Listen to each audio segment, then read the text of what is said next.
picture, and then I'll put it there to shelf, ha?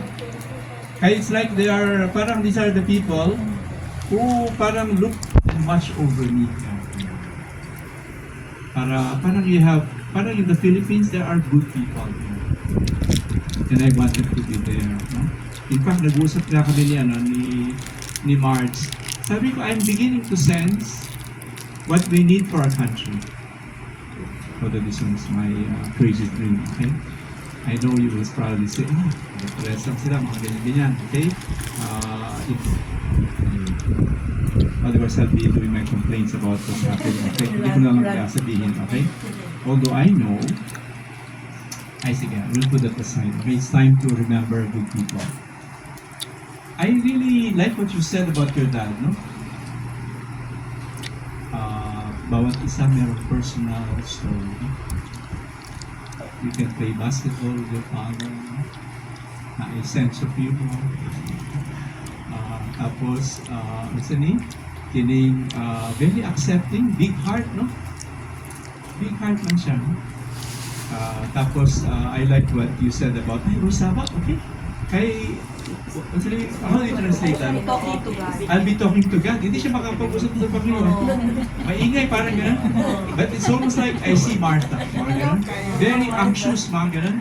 Pero it's almost like maybe your dad was like Mary or like Joseph. Very quiet na. But he has so much faith. Kaya ang hirap kayo makahanap siguro ng mga boyfriend. Kasi your standard is very high, okay? About affection, very affectionate. Pero, ikaw Glenda, nakahanap din ng partner na big heart din. Because your dad, I heard from si Gladys, people would want sana, maglagay na tayo ng wall, okay? Diha. Para bakod, okay? Pero sabi ng dad mo daw, okay? No, dili. Remove the wall. Kasi ang work naman yung bridge builder. He wants to create a bridge ba? At saka, yun marunong patawad. Di ba? Kinahanglan maging matarong. Okay? Kaya tingnan siguro he had the heart of the father. The heart of the father na dito. Tapos of course, the biggest of all, the bonus talaga, si mama, no? Sabi niya, can you imagine you have a husband na ganyan? Nako, wala'y masyadong complain about the husband, di ba? Kasi perfect ka. Pero siguro perfect as the father in heaven. Siguro ka naisip ko, di ba, sabi niya, ang tawag ko dun sa kasigikan man ko sa bantayan, okay? The world, isla-isla man. Or I thought isla-isla is like, literally isla, no? In the Philippines, 97,100 islands or 110, depending kung rise, high tide, low tide, mga ganun. Pero, on the surface, more like isla-isla. But under the water, well, everything is connected. And all the water will connect the islands. Tapos, I was reminded, I don't know who reminded me, hindi ko alam kung ating executive secretary na si Lilia or something. Teacher pala, whatever. Sabi niya, there's a sky, no, that is over us, that is overlooking, no, and then connect all of us. So, I have a sense. Can you imagine we have people like that available? Let me go back to March. Ang sabi ko, we should have maybe, despite all these challenges in the Philippines, we have to have a group of people who will be change makers. And then with certain qualities, despite the culture of corruption which is given.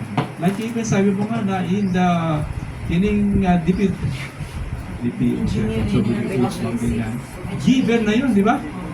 Kaya to get the project, sabi nga ng ibang mga contractors, naku father, minsan ang hirap maging Kristiyano at Katoliko, lalo na if you have to work with government. Kaya SOP ba? Wala ka na. Pero that, what you're saying na parang you're proud of your dad, hindi naman siya gano'n.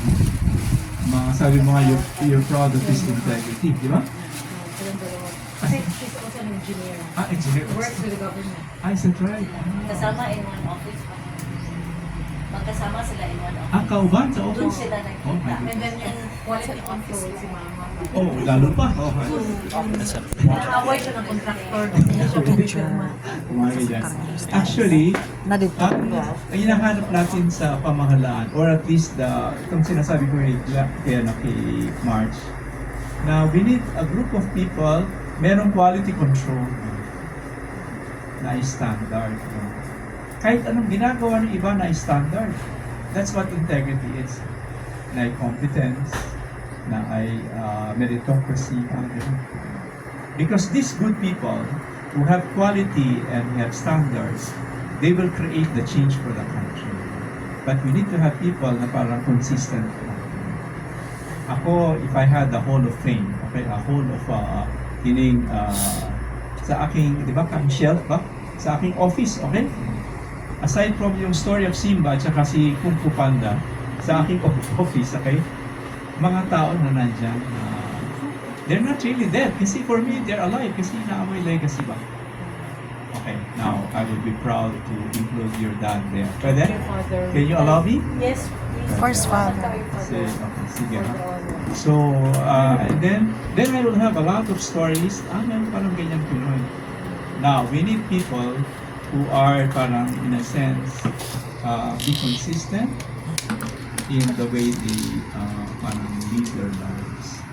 Tapos natutuwa ko na, di ba yung